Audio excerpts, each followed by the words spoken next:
Guys, thanks so much for tuning in on a special edition of the show. We don't normally do this, but we've been talking about this a lot. We're doing a public square town hall in Pensacola, Florida, with Michael Seif, the CEO of Public Square, and Congressman Matt Gaetz, a great fighter for the America First movement. We'll talk all about the Patriot economy. We're continuing to get the message out and connect like-minded businesses with like-minded consumers. This is a big tenet of pushing back against the woke mob that has taken over so many of our critical institutions, especially corporate America. As we watch that poison take over, as we've watched them take your hard-earned dollars and weaponize it against all things that you may like, but even the basic tenets of American freedom, we got to push back. So we've done that, and you're going to really enjoy this one. It's a major theme of the show, obviously, and we want to make sure that everyone's out there doing it, that they are aware, that they can find and they can choose to have their hard-earned dollars go to people like them, true patriots, small businesses. You don't have to simply support the woke corporate mob and its radical left-wing agenda. There are great options for you, and I think that's really important. So with some of that, I want to thank a lot of the major and incredible sponsors of this show. Rumble, frankly, is one of those companies doing just that. But be sure to check out The Wellness Company, a leader in providing emergency medical kits. Like we saw with COVID, supply chain chaos, lockdowns, Fauci failures, it can make it harder to get the medicine that you and your family need in a time of crisis. With The Wellness Company's medical emergency kit, you're empowered to take control of your health. The kit includes 8 life-saving medications, including amoxicillin, the Z-Pak, ivermectin, to keep on hand, along with a guidebook for safe and easy use. So from tick bites to COVID to extreme public health outbreaks, every scenario is covered. Avoid the high costs, the hospital wait times, and take control of you and your family's health needs. Go to twc.health, like The Wellness Company, twc.health/triggered for a 15% discount on the medical emergency kit. That's twc.health/triggered, like the name of the show. Check it out, and I think you got to help take care of your family's health and safety needs. Also, with that, go check out the great folks over at Goldco. We see it every day. Interest rates are rising, inflation is persisting, and of course, we're still seeing the reckless spending, global turmoil, and Biden-caused disasters each and every day. It's only leading to more economic anxiety. I want you to be prepared. Like with your health, we want you to take care of your financial well-being, you and your families. Owning tangible physical inflation hedging gold and silver can help secure and stabilize your portfolio. Goldco has top-notch customer service. They'll answer all of your questions. They will walk you through the whole process, so you can use this time to go and educate yourself. Go to donjrgold.com, donjrgold.com to learn more. That's simple, donjrgold.com. Learn more, educate yourself. So thanks so much, guys. Enjoy the town hall. Like it, share it, subscribe. For the people who are asking, hey, what can we do to help? I'm sure we'll be talking about all of these things today. All of the things that we need to do to be able to promote and push forward the America First agenda. Supporting patriotic small businesses, etc. This is going to be your cheat sheet. Check it out. Share it with your friends. If you get your podcast in other ways, you can get this later on, or you can share it later on with people on Spotify, on iTunes podcast, etc. It'll all be available there. It's you guys that help get this out there.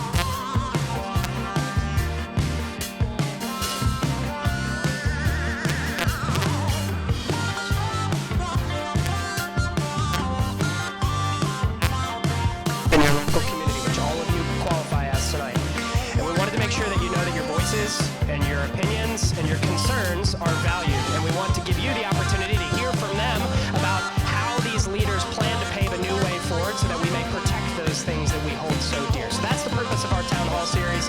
We cannot wait to enjoy it with all of you tonight. One last piece. This time together tonight is being live streamed on Don Jr.'s Triggered podcast on Rumble, which is really exciting. So everybody say hi to the Triggered crew.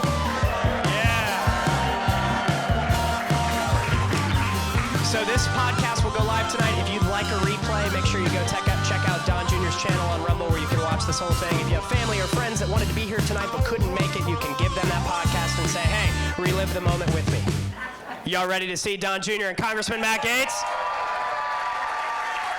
I would like to introduce to you Donald Trump Jr. and 4-1's Congressman Matt Gaetz.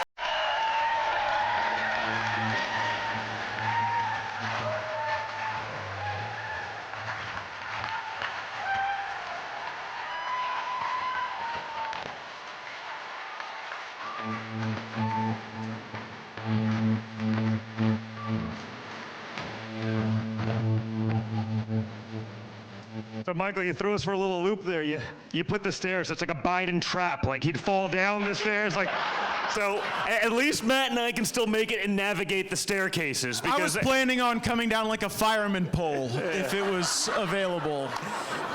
Ginger would have loved that, wouldn't you, Ginger? Yeah, absolutely, yeah. How's it going, Pensacola? Like, can I just take a moment, because it's so special for me to be able to show off all of you to my friends Michael and Don, and there's a very special person I want to recognize here, Kimberly Guilfoyle. Yeah.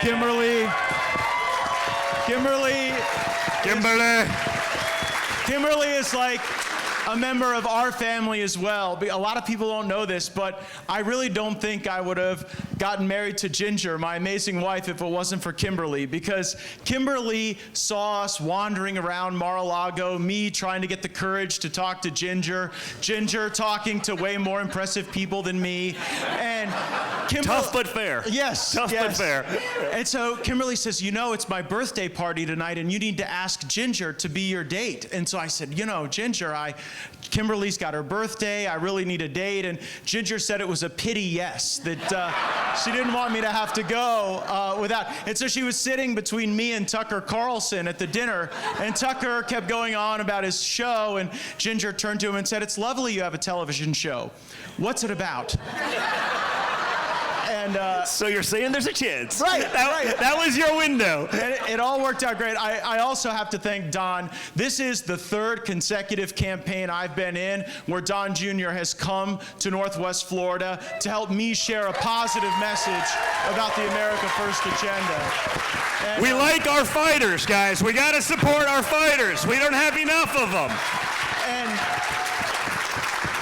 you know, there are like, you know, 220 some odd members of the Republican House Conference, and I think Don gets about 400 requests every year to go to People's District, and I think it's a combination of our dear friendship, of the patriotism that emerges of this place, and the exquisite hunting and fishing that we offer that gets Don Mostly to the community.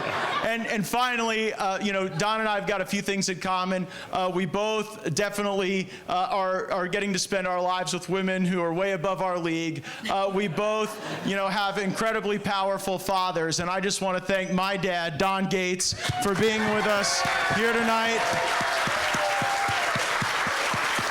And, you know, Don is an incredibly successful international businessman, and I have a very powerful father. So it's really exciting to come together tonight to not just talk about what's going on in the nation, but what's going on in our economy. Because while every few years you get to vote with a ballot, every single day you get to vote with your dollars.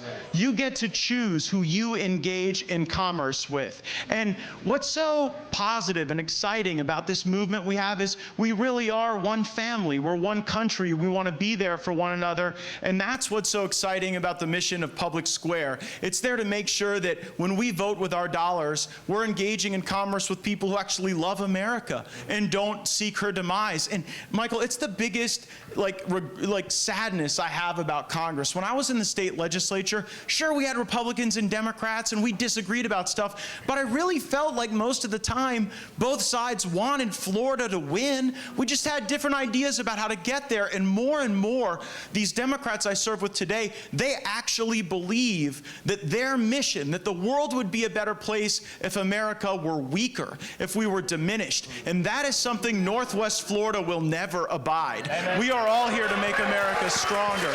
So, Michael, thank you for bringing us together, and I'm excited about, us not just leaving here encouraged and inspired, but all of us leaving here more capable to engage not only in our politics, but in our economy in a meaningful way. Well, thank you, Congressman. Couldn't think of a better way to kickstart our conversation tonight. We are going to focus on the economy, and we are going to cast a vision for what a better economic future could look like as Main Street and the small businesses that make this country so special are supported. So we're gonna go through a little panel tonight, and then we're gonna have an opportunity for folks to ask questions. We've had some great questions come in over the past few days from folks that RSVP'd to this event, so thank you for submitting those. Matt, I actually wanna start with you. So I want you to extrapolate a little bit on the message you just gave. Small businesses are obviously incredibly important to you. Northwest Florida has some of the best restaurants I've ever been to in my life, for example, by the way. The Panhandle's a very special place. And the real classic Americana heart of Main Street seems to be alive and well here. But what are some of the biggest threats you see to that way of life that you're trying to cherish? Well, when we look at the cost of money right now, it's out of control. I mean, when you look at the fact that people's starter homes are now becoming their forever homes, when you look at the cost of a car loan, 61% of Americans are living paycheck to paycheck, and more folks are having to rely on credit cards to get you from that paycheck to the next one. And the reason we are in default on loans more than at any time in the last decade is because of the federal government spending. You see, I think for many, many years there was never a cost to the debt that we were accruing. People saw it, but they didn't really feel it. But now we're $34 trillion in debt. We're gonna be $50 trillion in debt on the path that we're currently on, and that is causing major credit ratings to devalue the United States of America, and that means everything you've worked for your whole life is becoming worth less and less. Now, that is all too acceptable to the people I work with. They don't mind not taking the tough votes and making the tough decisions and making you pay the price for it every time you go to the grocery store or the gas station. And so I think a lot of what we got to do is get a little more courage among my colleagues in Washington, D.C. And one thing I know is courage is contagious, because I saw a lot of these weak folks in Congress when Donald Trump was in the White House, when he was laying out that clear vision of productivity and progress and unapologetic success for the American people. A bunch of them got in line. But as President Trump has not been there these last 4 years, we've reverted to the establishment mean, and they've been all too willing to sell we the people out. And so that's why tools like Public Square give us resilience. We have to have resilience against this. If they're making things more expensive, if they're making buying a sandwich or buying groceries a lot harder, we need to make sure that when we have the opportunity to do that, the benefit is going to people who, I don't know, hire our fellow Americans and put up the American flag, not that weird flag with all the triangles and pink and black on it all the time.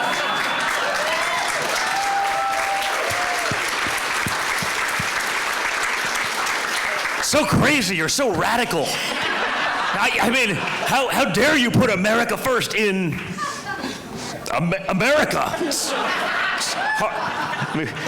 It's so true, and that's when Michael came to me, I guess a little over a year ago, talking about Public Square and just trying to get this off the ground. It literally started, at home during the lockdowns. I mean, he's like, hey, I'm going to a coffee shop. They're forcing me to wear a mask. Like, who's not going to do that? Who's going to honor the freedoms?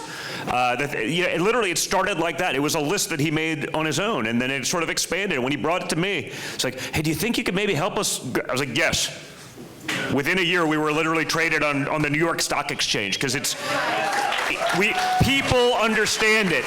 And the same weakness and the same lack of courage that Matt's talking about from our representatives, we see from corporate America. They feed that beast. That beast goes with the woke talking points because it's easy.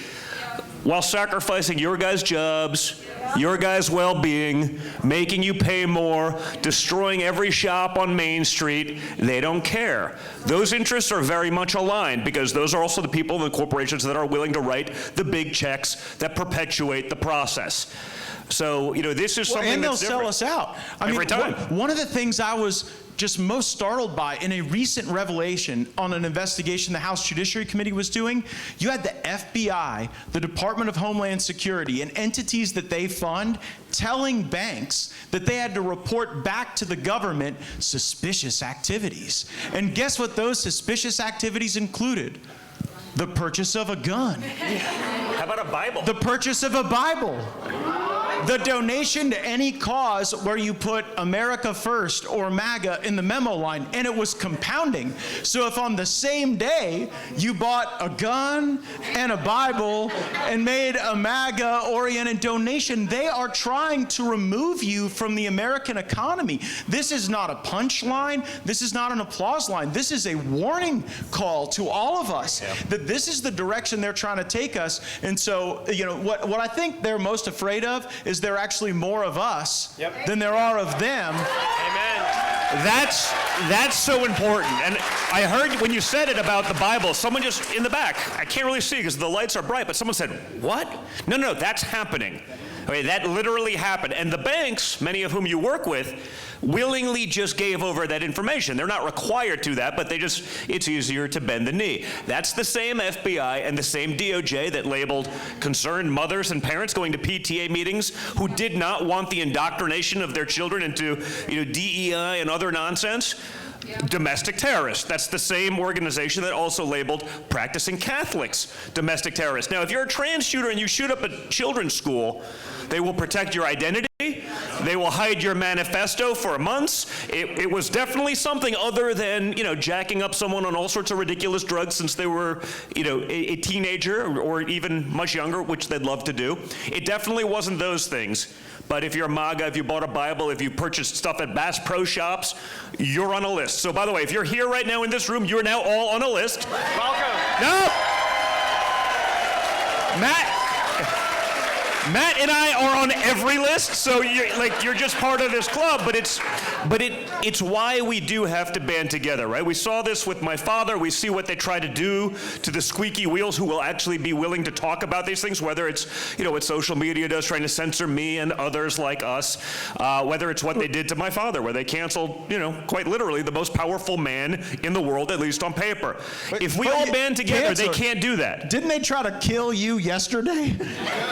Yeah, well, yes. I mean, what happened with that? You every time you come to town. It's my second sort of like white powder envelope hate mail thing. By the way, Hunter Biden has been waiting for that white powder every day, and they send it to Don Jr.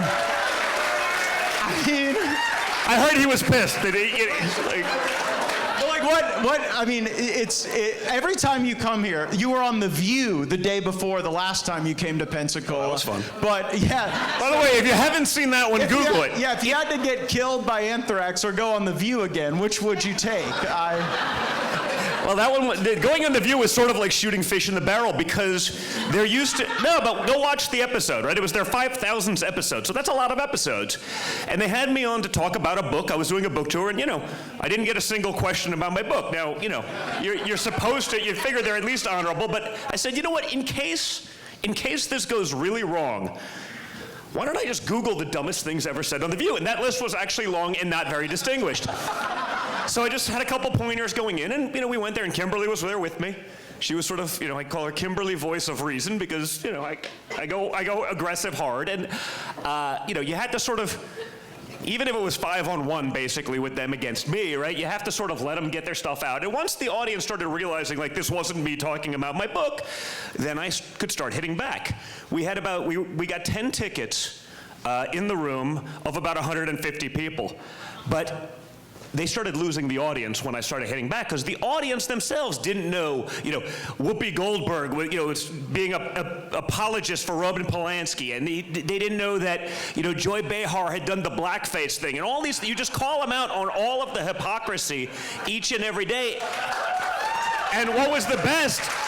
that you did not see, Matt, but I wish we could get the outtakes reel. Like when we were in commercial break, Whoopi was there, MFing, quite literally, using the full words, the people in the audience. This isn't an MFing MAGA rally. I was like, no, these are people from New York. I have less than 10% of this audience. We're friends. But when you actually talk about the truth, when you bring the reality where they're just not the people that are in charge, someone else needs to go there. I was there to sell a book, but they weren't going to do that, so I figured I'd just go scorched earth and have some fun. But when you don't need them to come back again and you don't care, they got nothing. They're empty suits. So when we all band together and do what we're trying to do with Public Square, link patriotic people, link like-minded individuals, take the extra effort. Don't just go on, Amazon and, well, it's easy, I can click one button. I click 2 buttons, we're getting there. You know what I mean? Take the effort to take that next step. You take away that money that they've been using to fund against you, to weaponize against you each and every day, the causes that you can't stand, that they're gladly donating to. They'd put all of us in the gulags if they had their choices at this point. Well, I appreciated I appreciated the comfort of it. When we were in Washington last and we wanted to know where to go to dinner, you pulled up Public Square and we knew we were going to go somewhere where we weren't going to be harassed, that we could have a nice experience. And really, it's a community you guys are creating. Yeah, we had it was Matt, myself, Kimberly, Carrie Lake, Marjorie Taylor Greene, Nigel Farage, really leaders of the movement. Yeah. And we went to a restaurant in Washington, D.C., the heart of liberal insanity in America, where conservatives are harassed. And we were brought into a restaurant that we were loved at. Mm-hmm. The managers, the waiters, they're sitting there taking selfies with us. We closed the place down, not a peep. And so it exists. It's so much more common than people know. Again, once you become unafraid and you're willing to explore and just sort of break out of the easiness that's been sort of put before us right now. Yeah. Don, let's hear it for that. That's fantastic. So 2 weeks ago, Politico wrote a piece. You ready for it? This was the title. Donald Trump Jr. ventures into the lifestyle space and brings the culture war with him. And in this piece, they mention a quote, and they meant this negative, okay? So everything I'm about to tell you, they were trying to make this some dig on Don that he feels this way. And you tell me if you resonate with this quote. I know that I do. Having your dollars go to a small business that shares your values instead of some woke conglomerate that's donating to whatever leftist cause is and literally weaponizing people's hard-earned money against them, I'm all for that. Highly controversial, incredibly radical. That was the voice of the people. It's how I feel. It's how all of us in this room feel. If you have $1 and you can choose to spend it for you, the family that you have and the community you want to build, or you can give that dollar to somebody who's going to use it and put it into a pool of $400 million to fund elections against you, what are you going to choose? The choice is pretty simple. We're all choosing the former. So, Don, you've really been a leader in this sort of parallel economy movement. One piece I want to highlight, one thing I love about the men on the stage and all of you here tonight is that you're more known for what you're for rather than just what you're against. The left has no vision for the future. They only know destroy. These men actually want to build something. We at Public Square want to build something. We actually want to take our roots and bring something beautiful to life through it that's rooted in excellence and meritocracy. So I love that this concept of a parallel economy is more than just boycott. It's actually, here's how to move your money more positive. Here's the businesses you should support rather than the ones that you just should stay away from. So Don, speak to that a little bit. What's your history with the parallel economy? When did you start realizing that we had a need for a new American renaissance in the world of economics? Honestly, it really started with politics, right? Because I was a business guy from New York. We built buildings. It's a very liberal city. I was always a conservative. But my first political fundraiser ever was for Andrew Cuomo. It's like, I know, but that's the reality of the world. Out. I'm not saying I agree with it, but when you build buildings in New York, the Attorney General is the guy that signs off on all of your offering plans. You literally couldn't do it. So you start learning the political game. You understand what's going on. But then once we actually entered politics with an R next to our name, as opposed to sort of, hey, I'm a conservative, but I got to play somewhat of this game, that's when you started seeing the attacks. We saw the attacks on our businesses. We saw the things, my quote sort of about my father in the elevator going down before he announced the bid back in 2015. It's like, and now we find out who our real friends are? Yeah. Like, it shows, like, he got it. He knew exactly what was going to happen, but more importantly, he knew exactly what was going to happen, and he did it anyway. And so we saw the attacks. We saw the attacks on our business, and then, otherwise, and then they started doing the whole, if you don't like it, build your own. It's like, okay. Like, no, that's the reality, right? We took that. Now, they say it sort of sarcastically, like you're never going to be able to do it, but we did it with Truth Social, and we're doing it with PUBLICSQUARE, and we're doing it with other things. I started a publishing company, because as you know, Matt, they would literally, whether it's other colleagues of Matt, congressmen, senators, I got canceled by a French publishing company. It was the first time the French stood up for anything. And it was to cancel my book. The one time they don't surrender. Right. And so, they say it's sort of like build your own, but then when you do, then they make everything much harder for you. Then they're not trying to give you a fair chance, right? It's sort of like, well, you can do that, but your business is on Amazon Web Services. Now we're going to shut it down. So Rumble. That's why I have my podcast on Rumble, not other places. It's about free speech. Rumble now, and working and talking with Chris Pavlovsky, they're bringing out literally cloud services. So they're going to compete with Amazon so that you're not actually concerned about those guys allowing you to build a business to a certain point, committing the blood, sweat, tears, toil, capital that it takes to get something going, only to find now you're cut off. I mean, we've seen that. I mean, how many businesses you see, oh, now you're canceled, or now you're cut off. They did it to other conservative things on social media, so you have to separate those things. That's why that whole concept of the parallel economy, it has to be everything. You got to, there's great banks on PUBLICSQUARE that aren't going to do what those other banks did. I started a media business, news, literally just aggregation, because, you go on Google, and we've seen Google in the last week with Gemini. It's like, apparently the founding fathers are African American, and no, but like it's lunacy. But they've been doing that with search for 2 decades now, manipulating the scales of truth, influencing people's mindsets and decisions with lies and nonsense, and that's the way the algorithm works. You now see that. So I started literally a media company that just aggregated news. So hey, you want to see the New York Times? Great, but you're going to juxtapose it against Breitbart or the Daily Caller or a conservative place. Instead of, you go on Google, the first 200 searches or pages worth of searches are the CNN version of, not exactly the truth. Like, is that true, or did you see it on CNN? Because it's one or the other. And so I did this, and it was right around the time of CPAC, right? Actually, there was the day before this dinner that we were talking about in Washington, D.C. And my partner in the deal, literally, we're not creating news, we're just literally showing you everything so you can read all of it and make up your own minds. But they don't like that. So PNC Bank, a big bank out of Pennsylvania, apparently canceled our account. We didn't know this. So my partner calls me, he's like, hey, the operating account for this entire business that we started, it was like $750,000. He goes, it's at zero. I think we got hacked. So I'm sitting there like, that's, it's a lot of money. Just gone. And like, that's the whole business. I'm like, what do you mean we got hacked? Well, I mean, we're at zero. We were at 750 yesterday. We call the bank. Oh, yeah, we just don't want to do business with you. There's a cashier's check in the mail. I was like, they didn't even call. So, of course, it happened to be at CPAC, so I'm telling Matt. Matt's tweeting about it. Carrie Lake's tweeting about it. Kevin McCarthy even tweeted about it. So this was a universal one, okay? All sides were hitting this thing. So then they call us, oh, it was a mistake. I go, but it wasn't a mistake. You literally got on the phone and told us that it wasn't a mistake. You said you didn't want to do business with us. Now it's a mistake because you got caught. Just like what happened. So again, this is about that unity message of getting together. Once we all go out there, 175 million Americans, and it's more, because the independents see what's going on right now also. I also think it's about trying to get us to self-censor.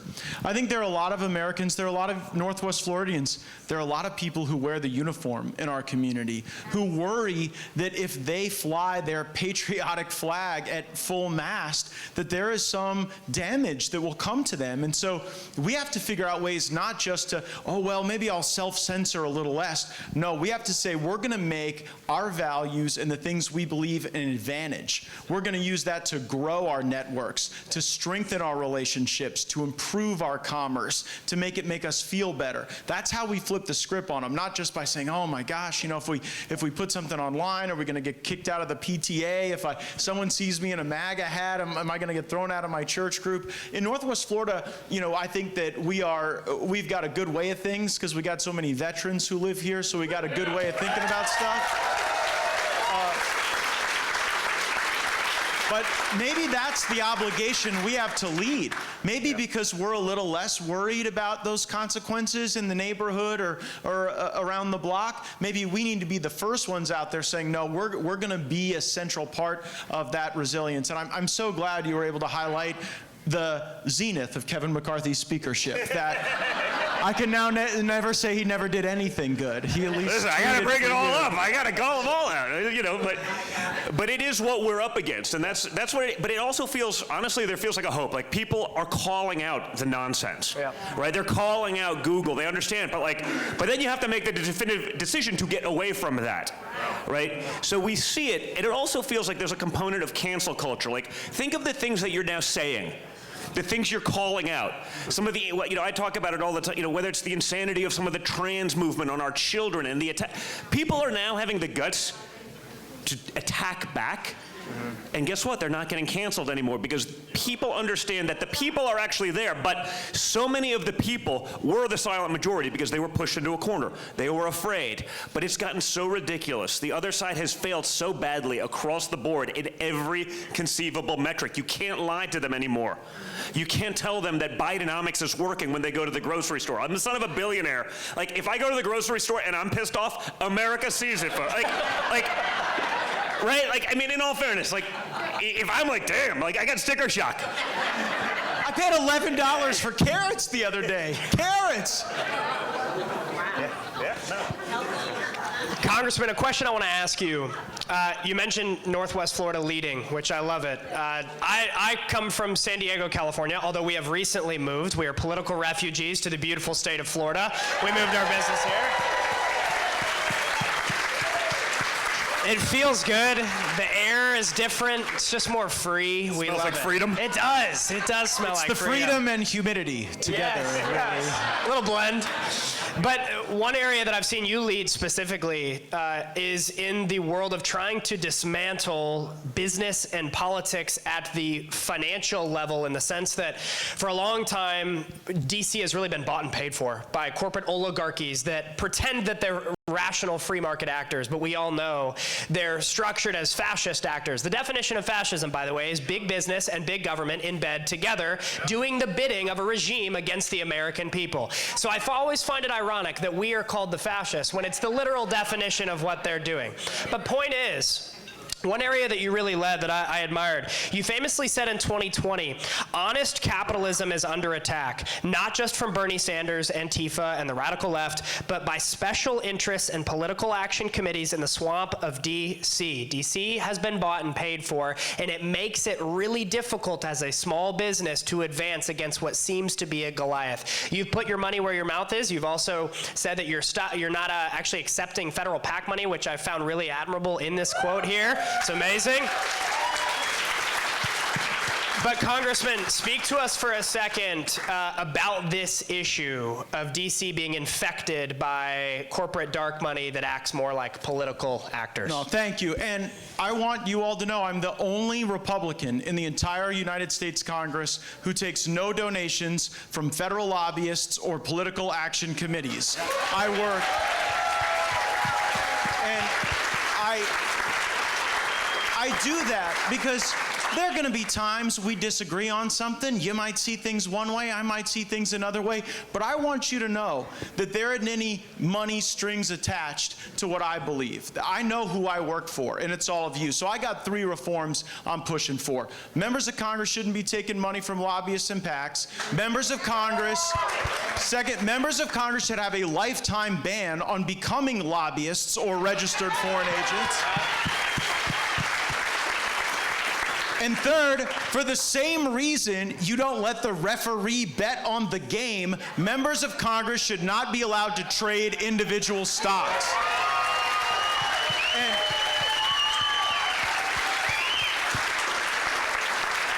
to President Trump's credit, President Trump has come out and he has endorsed all of these reforms, and we can do them by House rule. And because I'm fighting for them, they fight against me. But you know what? Any politician who stands before you and tells you that the millions of dollars that they get from lobbyists who are paid to buy their votes, or the millions of dollars they get representing foreign countries when they're out of office doesn't affect them, they're not being straight with you. And I think that something that this moment in our politics has awakened is a consciousness where you all know, the real deal from the fakes and the posers and the sellouts. And that is my mission now. I wish so much I could be home every single day, but in Northwest Florida, look, we got Navy towns, Air Force towns, Army towns, and we know that sometimes you gotta be an expeditionary force. Sometimes you gotta leave home and you gotta go to where the fight is. And on March 5th, we've got the beginning of primaries in Ohio and Texas and other states, and they run all the way through September. And my goal right now in life is to ensure that the United States Congress is better prepared for the second term of Donald Trump than we were the first term. And so, just like Don's been on the trail, I don't think he's spent a lot of nights at home. Kim's been on the trail, Ginger and I, we are out there trying to inspire and encourage and really to connect people. And that's what Michael's about. If we connect people who believe these things, we don't have to be political experts. We don't have to be the rich and the elite. Our patriotism will be the shining light. It's always been the shining light. And so that's why I do what I do. These are the reforms I'm fighting for, and I hope you're proud of them.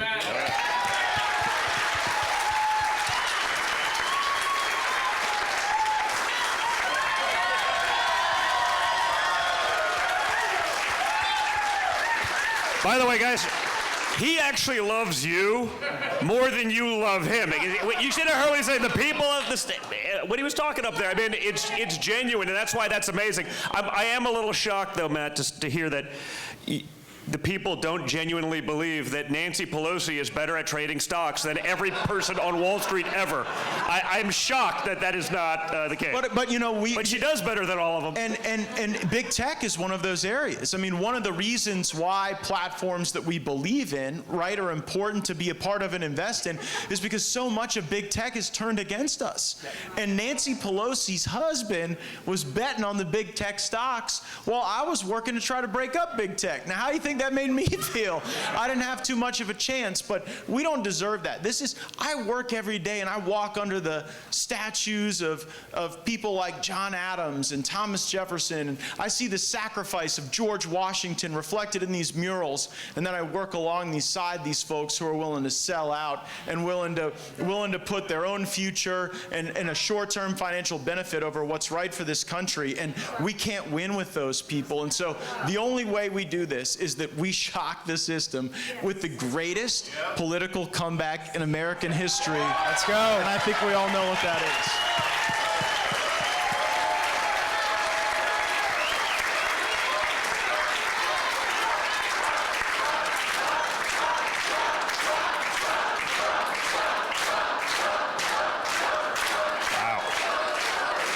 Wow. Well, thank you guys. It's honestly, it's moments like that that make all of it worth it. You know, we got a $500 million judgment against us last week, and they want to put my father in jail for 700 years plus, maybe the death penalty. I mean, minor details. That's like an average Tuesday for us at this point. But I understand that I am not the upstanding citizen that Hunter Biden is.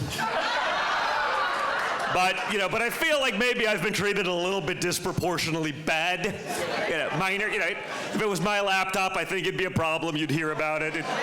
The intelligence people and agencies wouldn't be coming and pretending it's Russian disinformation. Minor things like that. But But it's why we fight, and that honestly means the world to us. I can assure you, It was a lot easier just being a businessman, even in New York City, even as a Republican. But it's that makes it worth it. It's that spirit that we're all fighting for. You know, having 5 young kids and wanting to make sure they grow up in an America that we all know and recognize that is disappearing before our very eyes is super, super important. And so thank you all. That's just awesome.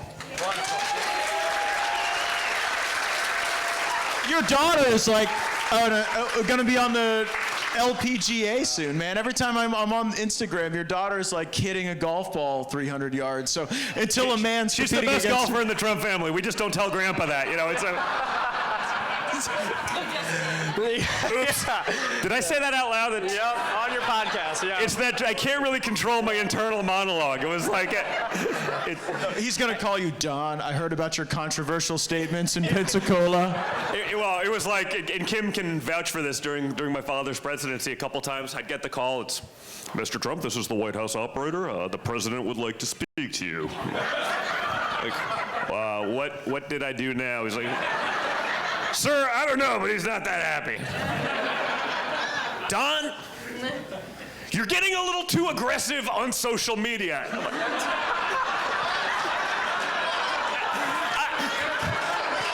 I'm looking around for like Ashton Kutcher to jump out of a cake and be like, you're being punked. I was like really?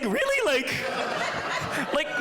you know, I truly respect my father. I fight hard for him. I worked hard for him in business. I'm like, I will listen to you about all things, with maybe that being the solo exception where perhaps you've ceded the high ground, Dad. It's like, you know, like...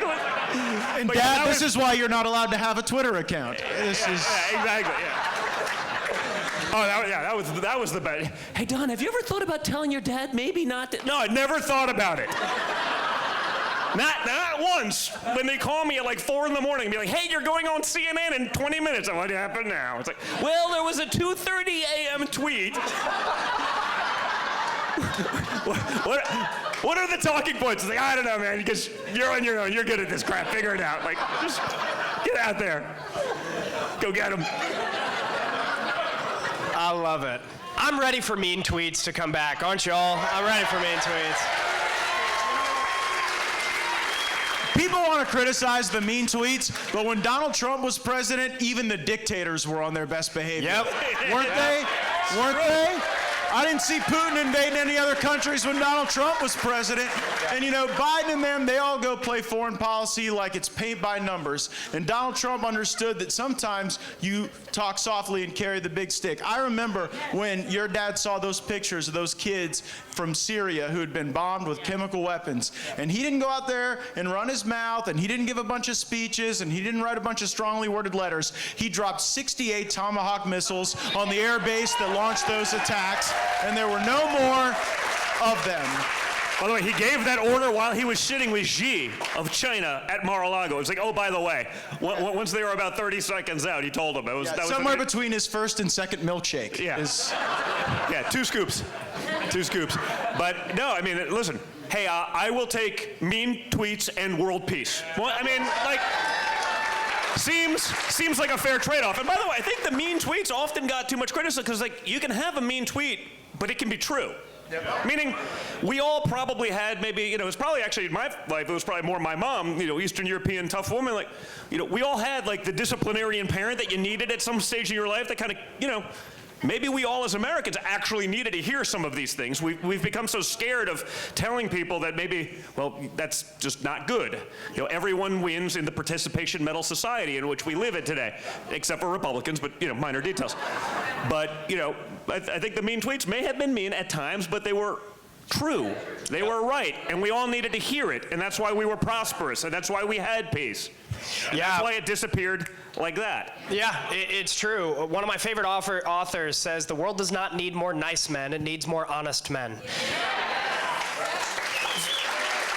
And I think that's true in politics. It's certainly true in business. You've watched these CEOs of these mega corporate entities cower away the minute they have a diversity officer on their board say, sir or ma'am, you need to do this, or else the investors will think that you're not meeting your ESG or DEI goals, and they'll cower into a corner. When in reality... And our planes will fall out of the sky. Yeah, I was going to say. Like minor details. Yeah. If you've never read Atlas Shrugged, it's a good book that demonstrates where this all goes when you have this just general apathy move through society. So I think that, sometimes the DEI, ESG-driven world is really funny, like Google's Gemini, which I want to ask about in a second. But other times it gets really disastrous. If you are prioritizing in your customer service or in your safety these woke expectations instead of excellence and meritocracy, what other expectation can you have other than disaster? None of it goes a good place. I want to lighten the mood, though, a little bit, and I do want to talk about Google. They lost $90 billion in market value in 2 days this week. Don, you first. I would love to hear your take. We talked about social media and Twitter. One of the things that went the most viral this week is Gemini, the release of this AI that they had spent billions on, that was unwilling to show a single white face in their demonstrations of anything. What are your thoughts on this? What does it show you about society more broadly? Well, listen, I mean, I think the fact that the pendulum has overcorrected so far, they're so desperate now to push the stuff that they did that they're saying the quiet parts out loud. Yeah. When it was just search, it was like, well, that's weird. I'm only seeing CNN, but at the time, maybe if you're here, you're into this stuff, so you're paying attention. You've been watching. You're sort of awake to what's going on. But there's tens of millions, probably 100 million Americans that, hey man, they're busy trying to live what's left of their American dream, what hasn't been exported to China or elsewhere. We got to use the proper vernacular. So they hear this stuff in the background and they assume it's true, and that whether that's media, whether that's tech, but in the desperation to try to claim that stuff, to try to make, DEI, it's great corporate governance, it's good. It's like, no, how about just having the best person for the role? Amen. I mean, that was an article today in the UK where, that is controversial. Hiring the most qualified person for the job is controversial because for some reason that is considered to be racist in the UK, and we're not far behind. So watching them spend that kind of money to do this insanity, watching Disney spend billions in a movie to remake it with like woke characters that no one understands, and then no one shows up, and they're like, well, it's racist if you don't show up. It's like, no, if you make good content, people will show up. It's that simple. And so they've overcorrected so badly, but it's good because people understand it now. They know that even if they fix it, the problem will still be there. They'll just figure out a way to do it more subtly. The influence will still be there. They've done immeasurable damage to our country and to reality, because the way they've been able to influence people's perception. But it's not just Google. That's going on Facebook. That's going on all of the meta platforms. That's going on social. It has been forever. I see what's going on since we sort of got back in the race. My algorithms, and my engagement on social media is down the tubes because they are actively out there pushing other things. They're pushing the opposite side. People get it, though. We're combating multi-trillion-dollar enterprises that are actively out to destroy our country and our way of life.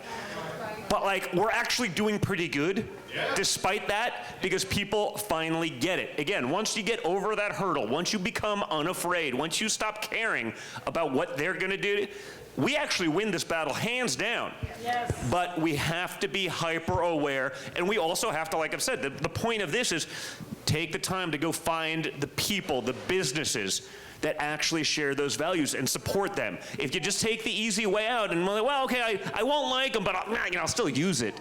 I'll still bank there instead of switching to go across the street or whatever it may be. I'll still go to Starbucks instead of the coffee shop across the street that actually shares our values. We won't win because the funding is what has enabled them to do this. It's why Google is $1 trillion business. It's why they have that power. We have to just abandon those things, and we have to take the time, energy, and effort to create the alternatives. Hey, Congressman, that's fantastic. Let's hear it for that. One of the last questions I want to ask you here before we jump into audience questions. The hot topic the last few weeks has been immigration. And I came across a stat as we were conducting some small business research just 2 weeks ago. For foreign-born people living here and engaged in our economy, whether they're here illegally or legally, they have experienced parabolic job growth in the last 5 years. But if you are a native-born American, you have flatlined, no job growth. And one of the worst things about illegal immigration, this unfettered crossing across our borders, zero respect for our national sovereignty, is the fact that it hits small businesses so hard. Wages decrease for native-born Americans that are just trying to earn an honest wage. So Matt, talk to us a little bit about what does Congress need to do to fix this behemoth of an issue at our southern border?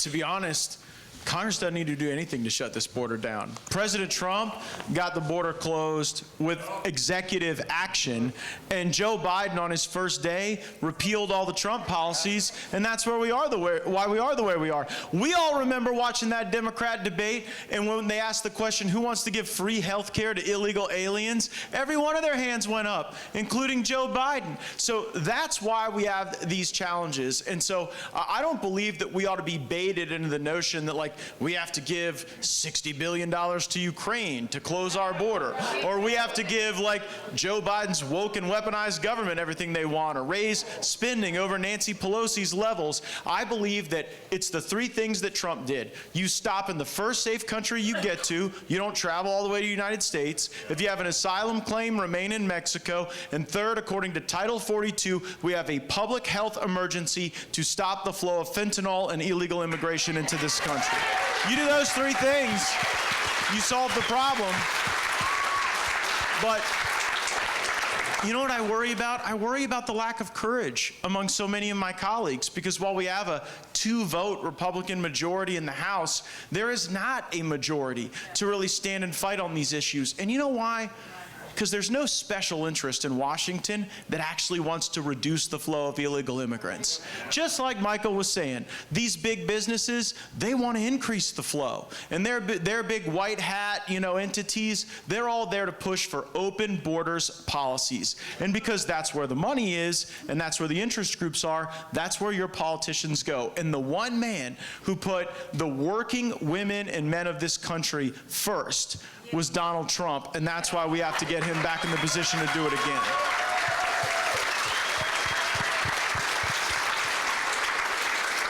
You mentioned the bureaucracy out of D.C. or these larger corporate entities that have celebrated illegal immigration and have welcomed it with open arms.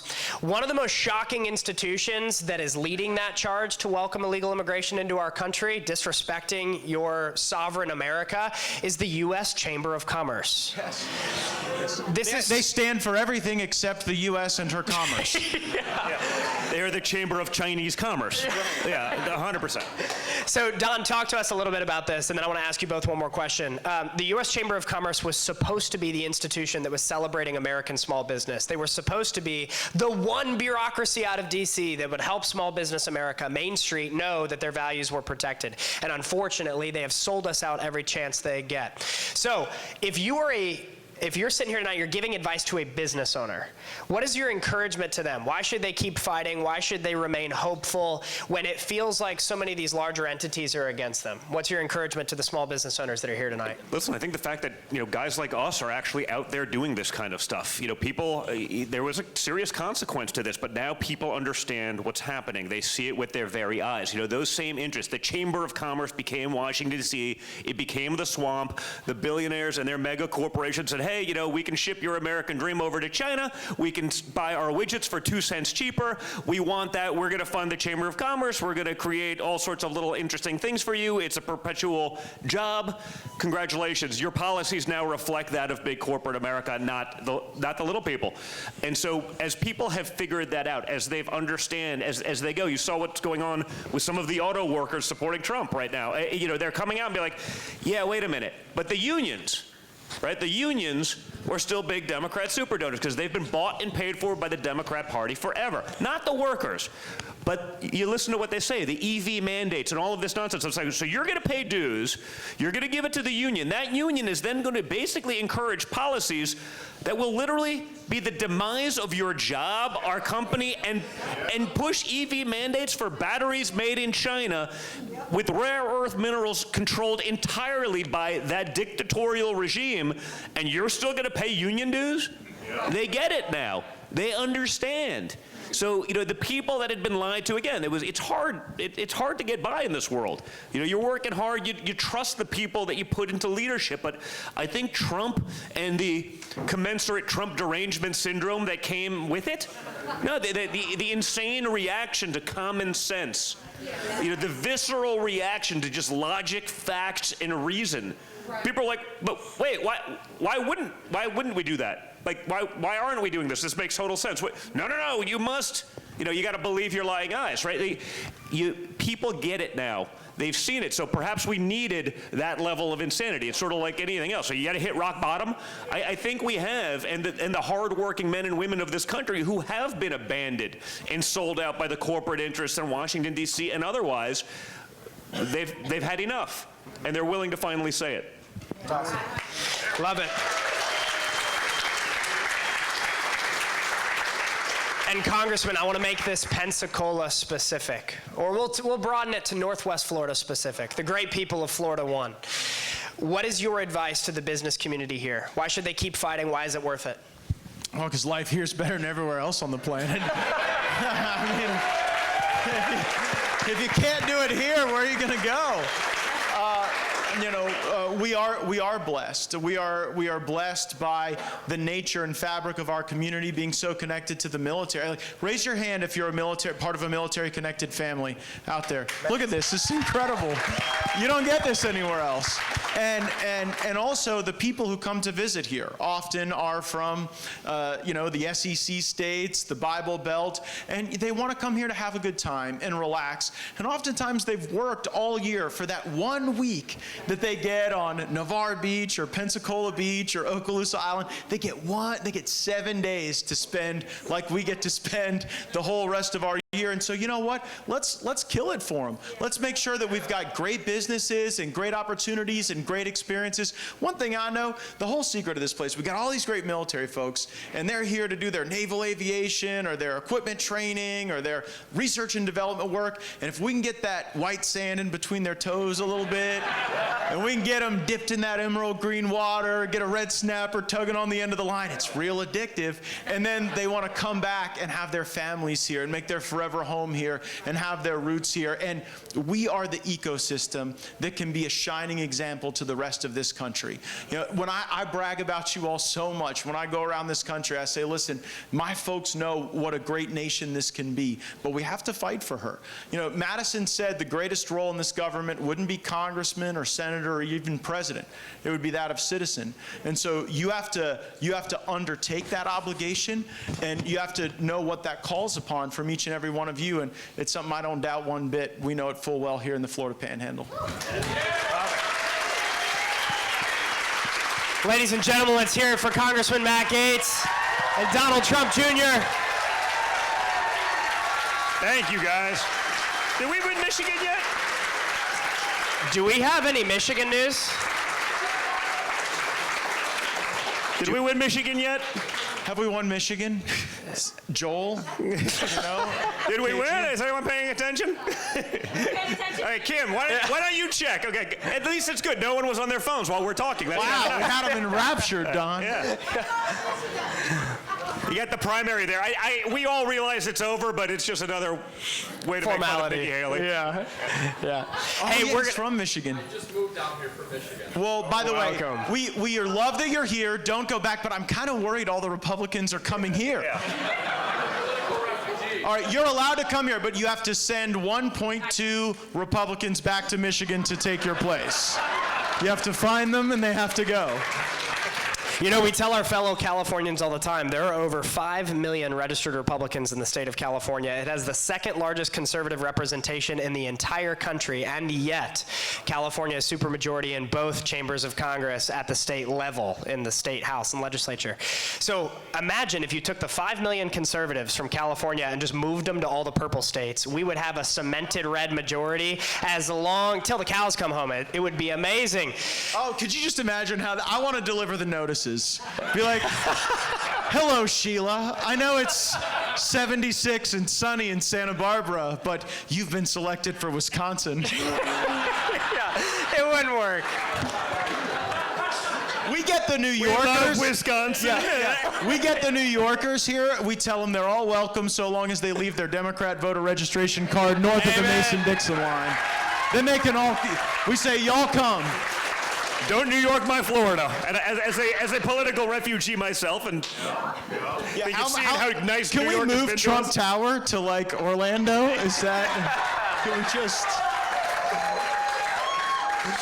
Hey, ladies and gentlemen, we're going to jump into some audience questions, which we're excited about. That's how we're going to end the night here, and then we have a fun surprise for you at the end. One more fun story, though, about Florida. My wife and I just moved here 6 months ago, and we stepped foot into a restaurant on night number 2. And we're sitting there, and we're talking about the menu, and the sweet waitress said, "Oh, is this your first time here?" We said, "Yes, ma'am, it is. We're new to the entire state, actually." And she said, "Oh, where'd you move from?" And kind of leaned in. We're like, "California." She's like, "Oh, no, oh." And she was trying not to be mean, but it kind of felt mean. But she was like, "Oh, no." We're like, "We promise we're the good kind." And That didn't stop her from spitting in your food, you know. I tried to put that part out of my mind. But it was so sweet. She said at the end, "Welcome home." And I thought that was incredible. That's how you all have welcomed us tonight, and we're so grateful for it. So we have a microphone in the back here, and we're going to take some questions. I've got a list of folks that I'm excited to introduce, and it is so blindingly bright up here. So I can't see you, but as long as you can see me, then we're in good shape here. I want to start with a question from Ken Weeks. Ken Weeks, are you here tonight? Yeah, there you are. Raise your hand, Ken. I can't see it. Say something, Ken. You got a microphone? Yeah, hello, hey. Hey, there you are, Ken. Fantastic. You've got a question for us tonight. Yes, sir. So Florida has seen substantial growth recently. How can we keep Florida as free as we can with all the new influences? Yeah, with a whip and a chair. You know? I think that the good thing about Florida, I've noticed, is it gets in the blood pretty quick. Yeah. You know, folks can come here from just about anywhere, and you know, you could tell them, the new arrivals, they're trying to get that cup of coffee a little bit faster, and you know, they're in a little bit of a hurry. But you know what? It gets right. We get them squared away here in the Panhandle, especially. And here's the good news. You know, when Don and I were campaigning for Ron DeSantis in 2018, this state had 300,000 more registered Democrats than Republicans, and like today we have 500,000 more registered Republicans than Democrats. And it's not just that everyone who wants their third grade teacher to pick their kid's gender moved out. It's that a lot of great patriotic, freedom-loving Americans moved here. And so I think the best way to ensure that our influence really permeates is to be the very best version of ourselves. And we do a pretty good job of that here in Florida 1. I also think, honestly, that all of the things that we're talking about have sort of appealed to a lot of demographics that would have been traditionally Democrat voters. I mean, I think if you look at where it's going in Miami-Dade even, very left area, like the Latino community over there, I mean, they are Republicans. By the way, they've always been Republicans. They just didn't know it, and they didn't vote accordingly. But you know, they believed in family and education and hard work and all of the things that we all believe in. And so they're now getting it. And the Republican Party is the outlet that they realize the Democrat Party is no longer anything about. So Kimberly gets the credit for yes, that. Kimberly. She flipped all the Hispanics. Puerto Ricans for Trump, president right there. Kimberly Guilfoyle. Who's next? Love it. Great question. Hey, let's head to Barbara Mile. I apologize if I mispronounced your last name. But Barbara, we'd love to hear from you. What's your question for us tonight? Well, I just wanted to thank you all for coming, and Mr. Gaetz has known me for a long, long time. We were on his first campaign, so we thank you. We've had our ups and downs, but it's like a marriage, you know. You fight and then you get back. But I'm just glad I know what you're talking about, ma'am. I'm just glad I don't have to Kimberly pay any has always been alimony, perfect Barbara. and always been right. we thank you. We thank you, Matt. You know, the Panhandle always brings the people home because South Florida is like an hour ahead of us. But we, even with Rick Scott, with DeSantis, like just that 0.1%, the Panhandle hits a home run every time and brings you guys in. So I want to know, how can we in the Panhandle, now that things have changed a little bit, how can we better support President Donald Trump in the upcoming election? Listen, I think Florida, honestly, I think it's going to be more red than it's ever been this time around. I mean, I remember back in, in the 2016 election, I did ungodly amounts of radio and TV the day of the election, and it was that. It seemed like the Panhandle numbers were lower. I think we weren't thinking about the time difference, but we knew it was sort of going east to west, right? And I literally remember getting on like the radio to every DJ in the area that was live. I was screaming at Sean Hannity, like, just stay on the radio. He's like, I'm off. I'm like, no, you just get back on the radio. We got to make sure that the people here turn out. But again, I think you see it here, the patriotism that exudes from this part of the state. They're going to show up anyway, but I think we've actually backfilled a lot of what was lacking in other parts of the state. Yeah. That hopefully we don't need to depend on you guys. We want you to show up, obviously, but we just want it to be a landslide rather than something we're thinking is even close. Yeah, and you know what? We may have to travel a little to fight.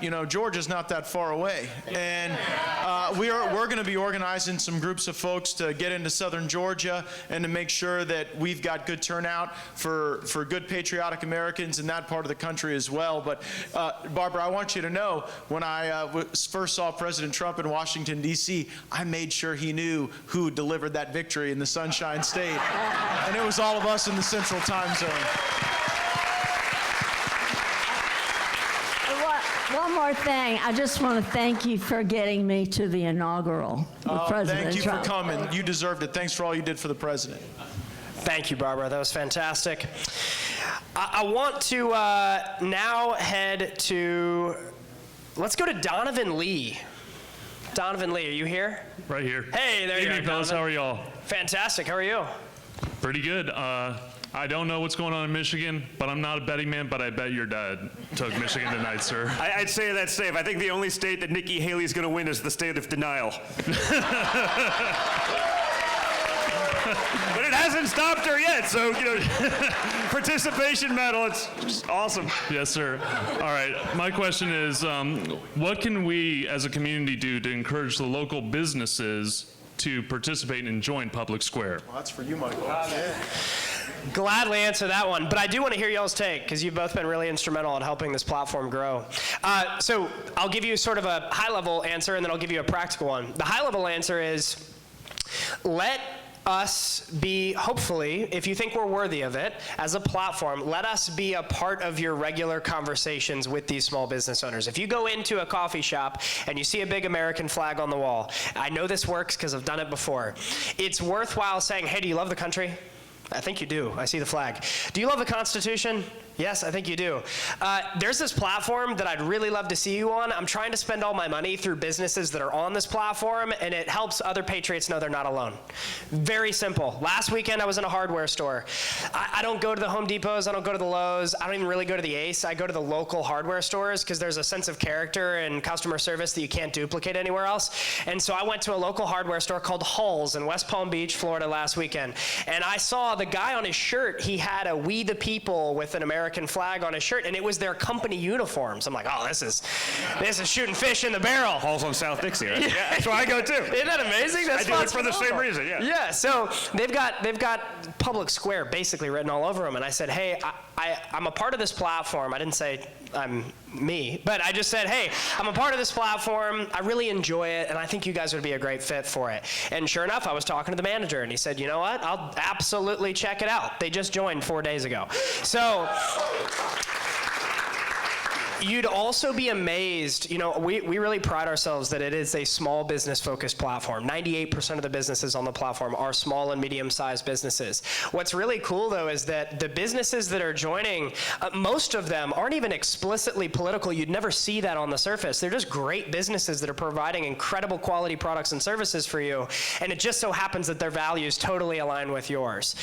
So I'd say as a philosophical point, let Public Square be a regular part of your conversation. You'll be amazed at where that leads if you talk about the mission first. Practically, we have a table at the back corner there, right before you leave at the door, where, yeah, we've got some great team members back there that would love to help sign you up for our ambassador program, where we'll literally, if you're like, hey, dude, I'm an evangelist for the platform, I love the idea, I'd love to invite businesses, we actually will give you a t-shirt, we'll give you stickers, we'll give you all the things that you need to go out into your local community and just spread the word. By the way, most of you live in a very red area, but even if you don't, you'd be amazed at some of the success we've had in heavily blue regions. Would you believe that Chicago is our second most dense city in the entire country on Public Square? You know why? Because they need it so badly. And so they've flocked to it. Would you believe Seattle's in the top 5? So of course, there are the evident ones like Dallas and like South Florida and like Tampa. Like, you've got these great cities represented, of course, but you never know who needs it, no matter how blue or how red of an area you live in. So it really transcends politics, and we'd love your help growing the movement. Any other things you'd add there, guys? I would just say for all of us, we all shop at a ton of veteran-owned businesses, right? I mean, a lot of the breweries we go to, a lot of the small businesses here are veteran-owned, and the good thing is a lot of them advertise that they're veteran-owned, right? And so when we see veteran-owned businesses, that seems like a way for all of us to help our veteran-owned businesses connect with customers who will want to patronize them. Yeah, we actually did some internal research recently and discovered we actually have the largest compilation of veteran-owned businesses of any marketplace in the entire country, which is super exciting. Again, I'm from San Diego. I love Pensacola, heavily military-influenced cities. There's just a real sense of America that you feel when you're in places like this. See, we train the aviators that are flying all those folks that are getting trained in San Diego. That is true. That's absolutely right. Hey, I want to kick it to a few more questions here. We talked a little bit about business ownership generally, but I want to talk a little bit about the folks that are actually starting businesses and taking their first steps. And Josh Botello had a really good question about this. So Josh, are you there? Sweet, there you are. All right, Josh, floor's yours. My name is Josh Botello. I am a senior engineering student, local here in Pensacola. And a little bit of the background or influence for my question comes from my mom. She is currently running for the Republican congressional seat in Connecticut for the 5th District. All right. Yeah. Make it red, baby. But she's a Trump supporter, and she is America First. And she supports a lot of the young and small businesses in her district. She endorses several of them, and I mean, you gave me a mic, so I'm going to give her a plug. But she really does need that support up there. So that's Michelle Botello. But she's really inspired me with just having that entrepreneur drive. So my question for you guys is, what is your plan to help young entrepreneurs in Pensacola specifically? Yeah, I think it's the connectivity. And first of all, you're in good company because Don and I are both mama's boys. That was one of our first connections as friends. Is nothing wrong with being a mama's boy, and no one's ever going to love you like your mother. And so it's great that you gave her a shout out. But I really think around here, there's kind of a unique cachet about Pensacola, our history, our culture, our image. It's why American Magic wants to be here. We're getting more and more television and different things. And so being able to be a part of enhancing that Pensacola brand and telling that story. I mean, you go up and down Palafox Street here, we got so many businesses that are doing like millions of dollars in e-commerce, and they say having that downtown Pensacola historic address helps them market. And so in a way, we're all a part of that brand, like it or not. And so we're brand ambassadors, and we have to elevate it for the community. But also, like Michael's been saying, shopping local. We got so many options around here for Florida-based businesses, Northwest Florida-based businesses. You don't always have to surrender to the ease of the big box or the Amazon or the Walmart. And I think that if we make those small choices here, all of it stays among us. Love it. It's fantastic. I want to add something to that, to say that if you're young and starting a business, recognize the economic moment we're living in. When I was first pitching Public Square, I had this thesis. I was going to investors that were values aligned and said, I really believe there's going to come a day when you're going to see some of the major corporate entities in our country show their colors, like who they really are. Little did I know Bud Light would just be a year and a half later. But I said, I really feel like there's this reckoning coming, and there's sort of this divide coming that we didn't start, but we have a responsibility to respond to. And so as these corporate entities reveal their cards for who they are, it's going to leave a market gap. Here's some numbers to quantify this. Did you know that Trump voters in 2020, so by the way, our platform's not just registered Republicans. Our platform spans even political ideology, because there are people, there are Democrats that are super frustrated by what's happening. Will they be the ones to tell you? No, they won't, but they exist, and they'll come and they'll support the types of businesses that we're describing. But even if you just said, you know what, let's just quantify the Trump economy. If you take the folks that voted for Trump that they're willing to admit in 2020, and you quantify those in terms of GDP representation, Trump voters in 2020 accounted for over $7 trillion in GDP. $7 trillion. That makes Trump voters in 2020 the third largest economy in the entire world by GDP. Only smaller than China and the United States more broadly. And can you name me even one major corporate entity that's even trying to talk to those people? No. In fact, they're doing the opposite. They're doing the opposite. So if you're a young entrepreneur, here's a great way that you can get ahead. Recognize that there is an unaddressed market in this company, or in this country, of people who for a long time have been kicked and ignored, and all they want is a wonderful customer service fueled smile and a handshake and a welcome and a God bless you and I'm glad you're here. If you can provide that experience, you will night and day differentiate yourselves over your competitors. It is that simple. People are starving for the things that used to be normal in our country, and young entrepreneurs like you can bring us back to it. So that's the thing I'd add.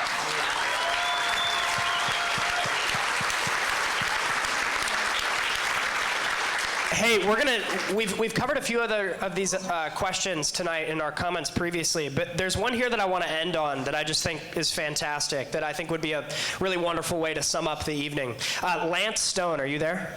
Lance Stone? We got Lance in the house? No Lance. Oh, that's a bummer. Ask his question. I'm going to ask Lance's question. I try to pretend like I don't know what the questions are. I know all the questions. I have them right here. But I will gladly ask Lance's question, but the credit goes to him for asking this. What can you tell us to give people hope that this country can still be saved, that we haven't gone too far? And I think y'all need to speak to that one. I think you can look at every poll that's out there in every state, despite, again, the manipulation from tech, despite the manipulation from the media. You see it in their commentary. You see it in their desperation. They understand they've lost control. When I say they, I mean those conglomerates that are working as the marketing arm of the Democrat Party.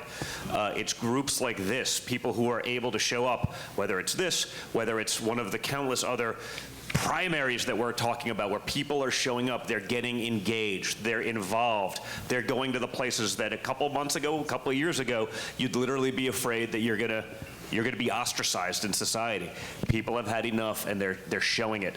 To me, I mean, it just feels like an awesome place to be. It's a 1775 type of moment in our country, where people, they went along for a long time, they figured out, and now they've had enough, and they're making it very clear they've had enough. So I see this as I go around the country, and I go around people, they're getting it. They're awake, they're pissed off, and rightfully so, and they're gonna act accordingly. So I get this question everywhere. I get this question at all of our discussions, and before we roll, I got to thank the McDavids, my good friends who are our hosts tonight, who've made this wonderful venue available to us. It means the world to us to be able to celebrate in this space together. Thank you for everything you've done for our community. I remember hearing this as a young man going out into the world when Barack Obama was president. They said the economic growth would never exceed 2%. America would always be reliant on other countries for our energy and our raw materials, that we just had to accept the fact that Obama would be bowing to the Chinese and going to baseball games with the Castros in Cuba. And I saw how one man put this economy and this country on his back. And he delivered a level of positivity and success and wealth, and we were richer and we were stronger and we were prouder and we were better. And he did all of that despite the fact that in the United States Congress he had Paul Ryan and Mitch McConnell doing everything they could to stop him. He did it despite that. Well, now, my friends, we are better prepared for 2025 than we ever were for 2017. Because in all that President Trump has endured, he has exposed the liars and the thieves and the cheats and the worst in our government. He has this unique ability to force them to expose themselves. And now people see the media for what they really are. And I see the Congress for what it really is. And that's why I will spend the coming months on the campaign trail throughout this country, backing the candidates who will have the courage and the strength and the fortitude and the willpower to make the tough choices we have to make. I wish I could tell you that we were one renamed post office or blue ribbon commission away from saving the country, but we are not. The easy decisions, they're in the rearview mirror, and we have tough work ahead, but we are a tough people. This is a tough district, and you have a tough congressman, and I will never stop fighting for you.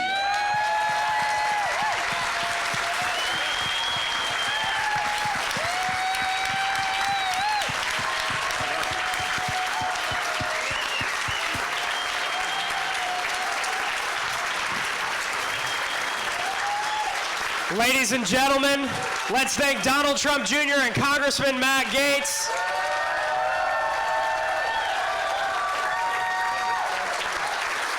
Well done, Michael. Thank you, thank you. Don't forget to sign up on PublicsQuare.com. Remember, it's not just about the business, it's also the consumer. It's both sides. We're linking up both sides of these transactions, and that you guys are a critical part of that. Love it. Ladies and gentlemen, we have a fun little surprise for you at the end of the evening here. So at this town hall series, we wanted to make sure that every time we stop off in another city full of glorious patriots like yourselves, we want to give back to the community in some way. We want to actually select a local business and give a grant, albeit small, but hopefully mighty for the success of this business, of $1,000 to a different small business every single city we go to. I remember when we were just starting out and growing as a very small business, $1,000 was material. It matters. It's another payroll you get to pay. It's another bill you get to pay off so that you can sleep easy that night and get refreshed for the next day, excited to keep conquering. So tonight we're really excited to give $1,000 to a small business from the Panhandle here in Northwest Florida. I want to introduce you to a man named John Blackrock, who started a great company called John Candor. John, are you here? Right here. Hey, there you are. Right. Guys, let's hear it for John Blackrock. Thank you. So, yeah, we had to do a big check. It just felt right for something like this. So, hey, John Candor, I can speak from personal experience. He's an incredible clothing company maker, specifically in the world of accessories like shoes and leather goods.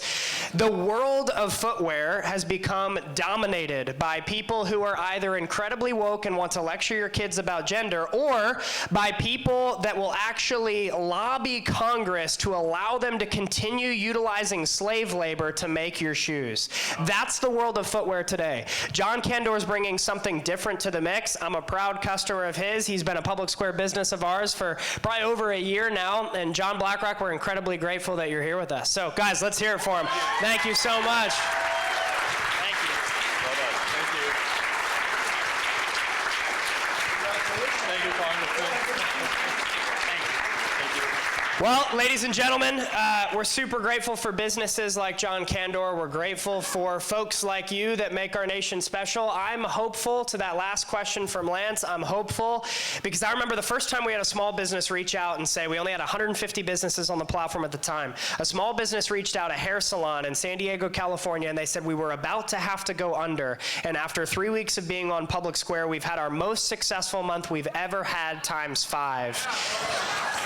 And I remember this thing has taken blood, sweat, and tears to build in 3 years. But I remember sitting with my wife and saying, if that's all that this ever is, if it was that story, if that's all that we ever do, all of this was worth it. And so I'm incredibly grateful that there's been thousands of stories like that now. And with the help of patriots like you, there will be thousands more. Pensacola, thank you for greeting us tonight. Thank you for being amazing. Palafox Wharf, Peter, Sandy, thank you so much to both of you. We're so grateful for you for hosting us this evening. Thank you. Ladies and gentlemen, we hope you have a fantastic night, and we'll see you next time. Thank you.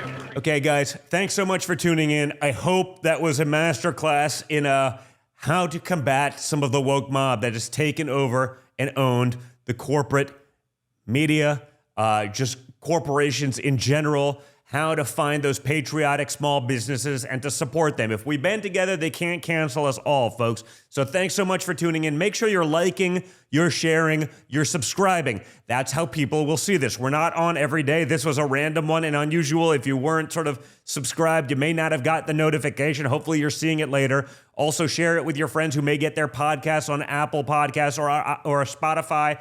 You can get it that way. We'll put it up there later on. So if you perhaps get your podcast when you're driving or flying and you're not necessarily on Rumble, go check them out over there, share them, subscribe. It's because of you guys that we're able to get this messaging out there. That and with the help of our incredible sponsors. So go to twc.health/triggered for 15% off the emergency medical kit. Take control of your family's health, their well-being, and also go check out the great folks over at Goldco. Don't just protect your health side, protect your financial side against the instability of the insanity that we see taking place before our very eyes each and every day. You can do that by going to donjrgold.com. That's DONJRGOLD.com to learn more. donjrgold.com. Check it out. Check those companies out. Support the companies that have the guts to push back, to support programming like this. Thank you very much, and I hope you all enjoyed this little special town hall. Have a great night, guys.